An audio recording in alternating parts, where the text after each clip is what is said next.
આ 14,000 અણગારોમાં સૌથી ચડતા પરિણામ વાળો સાધુ કોણ?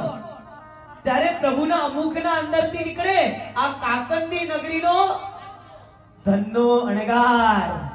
કેવું જીવન એમનું ધનના અણગારનું ભાગ્યશાળી. ફક્ત 6 બાહ્ય તપ નહીં, પણ 6 અભ્યંતર તપ અને 12 તપ જેના જીવનના અંદર અદ્ભુત રીતે વસેલા.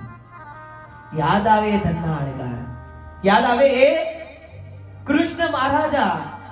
આખી દ્વારિકા નગરી સજેલી છે અને દ્વારિકા નગરીના અંદર સમોષણ રચાયો છે અને સમોષણના અંદર જ્યાં નેમિનાથ દાદા, એ ગિરનાર મંડળ નેમિનાથ દાદા હોય એમ કહેવાયું છે. એમ કહું કે नेम से आप नैन मिलाकर देखो, ये गम भी खाकर देखो ना, बड़े प्यारे लगते हैं मुझे गिरनारी नेम.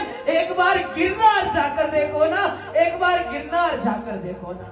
અને એવા ગિરનારી નેમિનાથ દાદા સમોષણના અંદર બેસેલા છે. ત્યાં દેશના આપે છે, દેશના પત્યા પછી કૃષ્ણ મહારાજા તે ઊભા થાય. દ્વારિકા નગરીનો રાજા એ ઊભો થાય અને